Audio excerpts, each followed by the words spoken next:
that's the beauty of the client setting the agenda, because then you deal with what is the pressing need. That's what I'd call it. And in fact, one of our LLC core values is also that God initiates change. And such that even as I sit with a client, it's always to see what is God doing in Pastor Angie.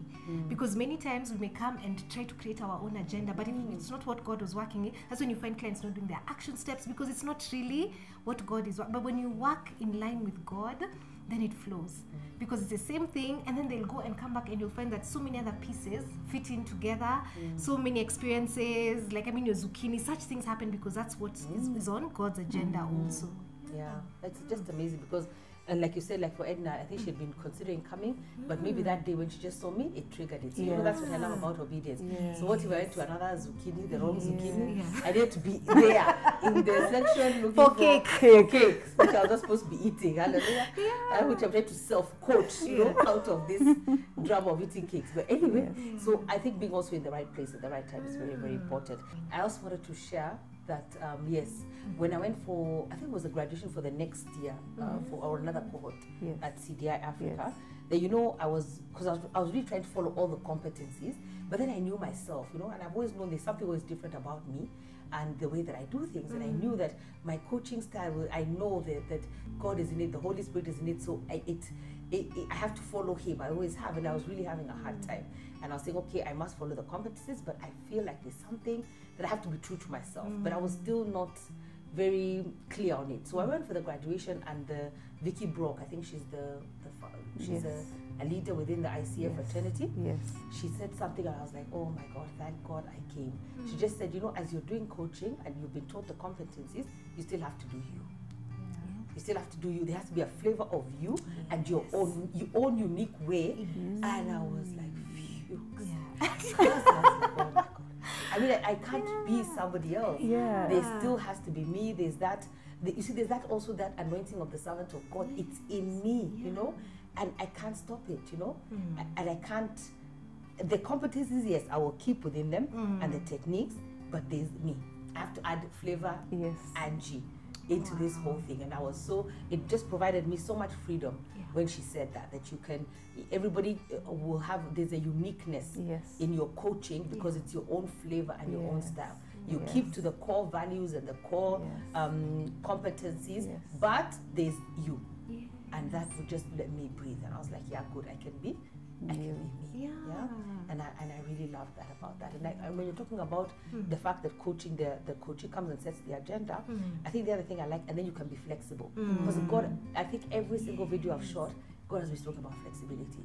And He keeps referring to Abraham and Isaac. That Abraham was given an instruction, go and sacrifice your son. But on the way, or when he got there, the instruction changed. Now, so there has to be flexibility. Even in that coaching, the coachee can come and set the agenda, but when they start talking and engaging, the conversation can go another way. And you've got to be flexible. You will fail as a coach if you try to keep going back to the agenda that they set. Because they're still setting the agenda, they're still in charge. So if the agenda chooses to go a different way, your work is to flow and to be flexible in that. But God has been saying that flexibility is something that He needs in everything. So even in vision, you know, He kept telling me, and I was telling leaders around me, that even if He's given you a vision, He's laid it all out, you know where the I's are, the T's are, you have to go back and pray, because He could be wanting to tweak something in that vision. And it's very important that you're flexible in that vision. Very, very, very important. Because that flexibility will also give us power to move forward, rather than, because I always say, even in terms of stuck, you said stuck. Every time I find leaders who are stuck, I always ask them, go back to the last instruction. You know, go back so that we can investigate where is that you became stuck. Wow. That's powerful. Yeah, but I've really enjoyed this. I've enjoyed this so much. I must have, I'm sure I'm going to have the other coaches in as well. And I've been feeling like a very rich woman as well. I was like, hey, for sure. I mean, the leaders have been coming in, and there are so many, the list is endless. I don't know when we're going to finish recording them. But I'm so happy. I'm so happy. I'm so happy that it's gotten to this place. And we had to get to coaching. Somehow, we needed to get to coaching and create the coaching center and develop ourselves as coaches, become better. I love what you're doing. And you see, that's your own unique way of doing coaching. And I'm just amazed. And the other day I went to a school and I was speaking to Form 3s And I've also discovered something else. I've always known family and marriage is mine, and career as well. We can still coach through the marketplace, because I was there for how many years? 21 years. 21 years in the marketplace, in the industry, and therefore I can coach also in that. I can coach in any subject, and for me, I also have the added element of spiritual coaching. Marriage is very key to me, family. But now I've found another new love, which is girls and boys transitioning from high school into university and adulthood, and it's a passion. And we really laughed. I thought the parents were not going to be happy with me, because we had a very real conversation with the girls, and that's what I do. I also don't have time to waste time. We can't mollycoddle, beat around the bush. Please, this is the story. So we had a very real conversation with them, and now I've discovered something else that I really want to talk and coach that demographic, you know, young girls transitioning into womanhood and young men transitioning into manhood, because their problems are the same. You know? I'm not a man yet, and so men need to address. You know, I can't understand all this processing stuff, and you know, usually when I give, like, I really like went through like your husband. Oh my goodness, I give an instruction. 10 days later, crickets. Daniel, he said, I'm processing, Pastor Angie. Okay, process. You know, when the guy will process the thing where, you know, I think me, I'm of action.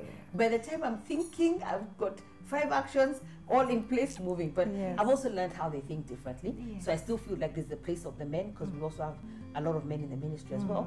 They now will take it up as a different notch, and I'll be able to speak to the girls, but I don't want to leave the boys behind either. And so I want to coach people to move forward. And then let me ask you, flexibility. And you know, people, let me say something else, that people don't want to pay for coaching as well. Have you had that thing? And I find that very wrong. You know, there's a point where I'd even reached that I told God, okay, let me tell you now, it's like a doctor. See, guys, going to go to the doctor. What type of coaching? To see me. Okay, good. I have a gift, I have a talent. Papa, now everyone is going to be paying to come here, because I find that sometimes it's very hurtful that you want to take from me without giving a fee, which is not right, because if you went to a doctor, if you went anywhere else, you would pay. But now you don't want to. So what are the challenges you've had in terms of coaching and charging clients to pay? I would say what you said is very real. I don't know. I think it's, I don't know if it's culture where people don't think you should be paid for sitting and talking, you know. For that, I think that's how they're seeing it. Solutions are coming through. But I think what I've seen is for the people who want change in their lives, they're willing to pay. And for me, it's even when I went through my coaching, it was expensive at that point. And I remember thinking, oh my goodness. But when you really want something, you'll pay for it. You'll pay for it. And when you go through the process is when you realize you can't even equate, can I say, monetary value for what you get for that.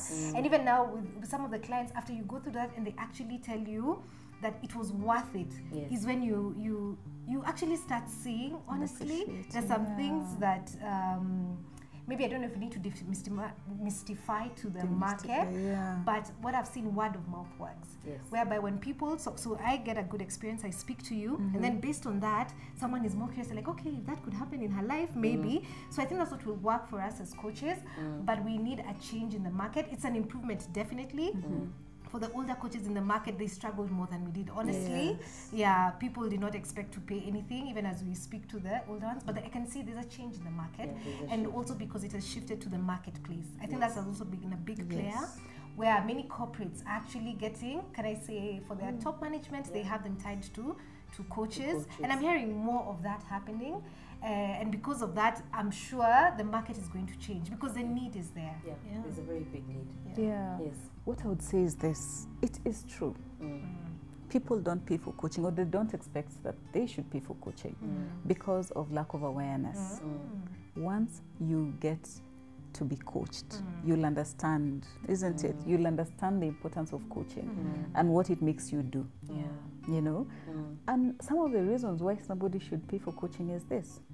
One is you have someone to be accountable to. You know, as a person, if I resolve to do things, they're all within my mind, right? And nobody else knows. Nobody else knows. So I wanted to lose 5 kilos. And I tell myself by December, by the time I'm going for my Christmas holiday, I need to have lost 5 kilos. And I'm not accountable to anyone.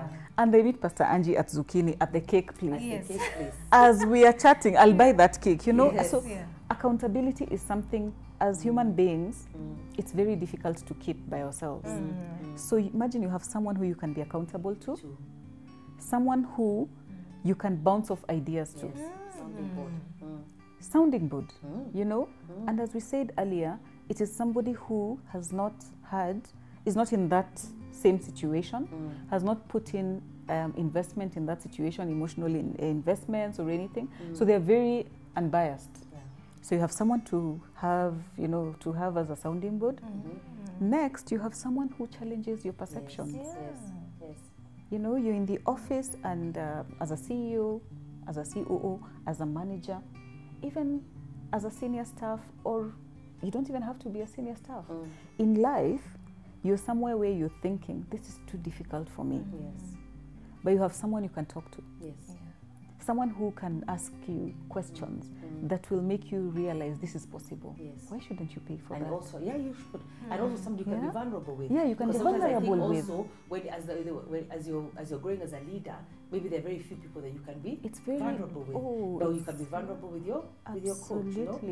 And it also creates, you know, that thing was like, you know, like sometimes you have all this pent up stuff and you don't know who to share with, who to trust. Maybe there's a lot of office politics. Maybe because of your position, who you're going to tell. But I think a coach is a very important person because you can tell them. You can tell them. And then the other analogy I always use is like when I got a personal coach for training, that is going to judge me. I've lost a lot of weight. You should be praying for me, not trying to judge me. But when I got a personal coach, I've done better in my exercise plan and in my goals than when I didn't have one. First of all, my coach is extremely annoying. Because I tell him I am not rich. He appears at the door and says, I'm not moving. And I'm like, no, what's wrong with this person? So then I come, so I have to exercise because he's not going to go. When it's the day for coaching, he's just going to be there. And then when I'm done, I'm like, I'm done.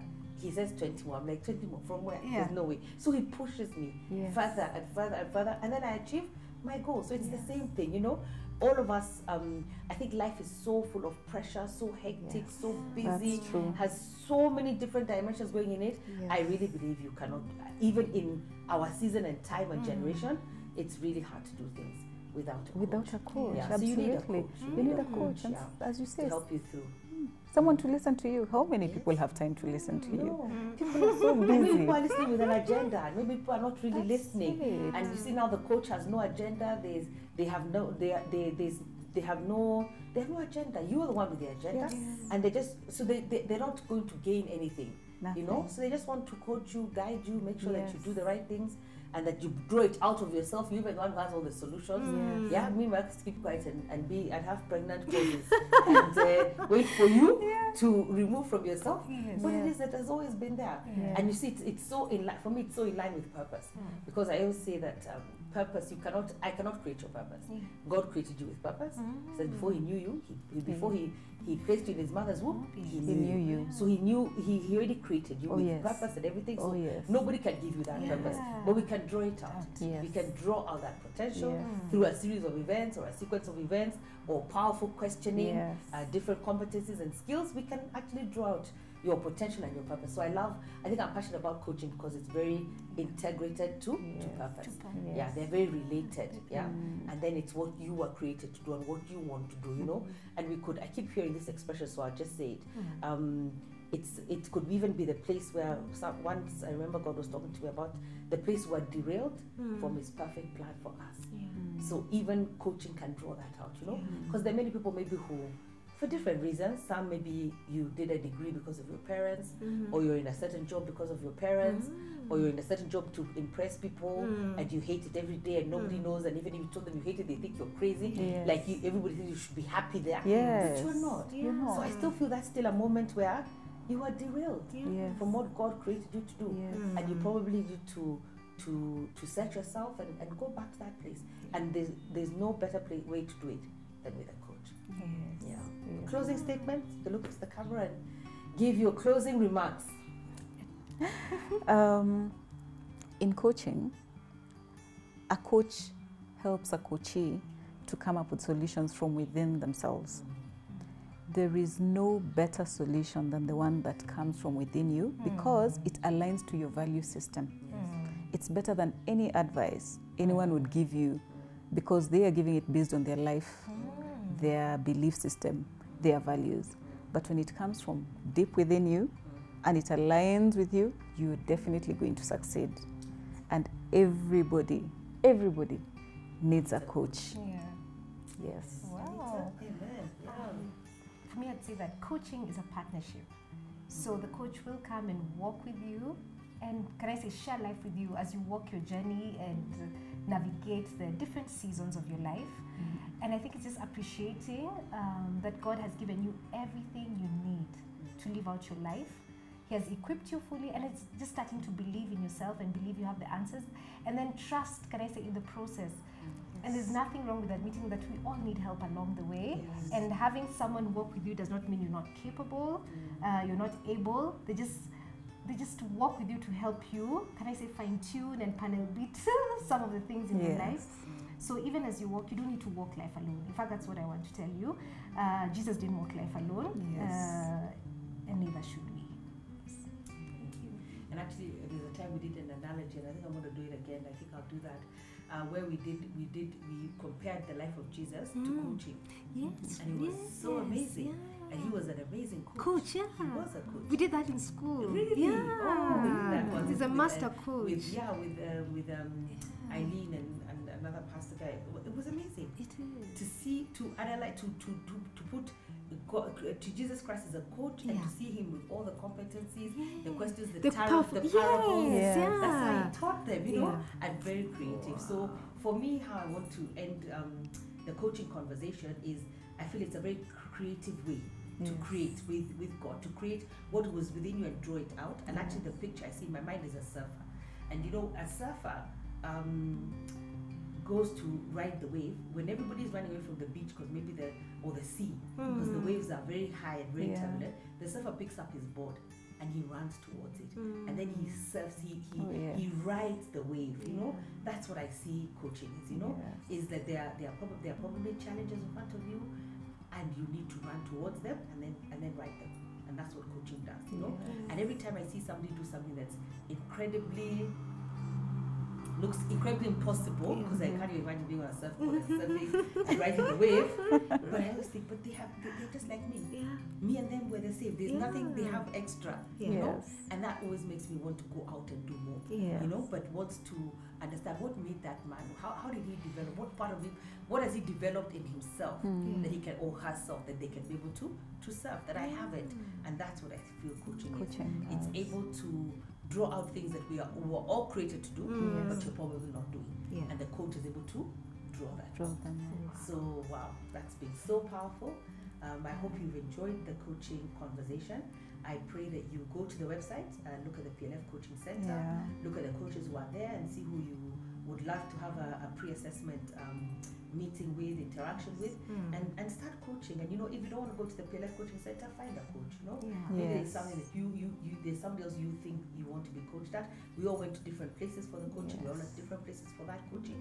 So you find a coach, but I think you need to be coached. I think it's very, very important for you to identify a coach, identify what you would like to be coached in, and develop in it.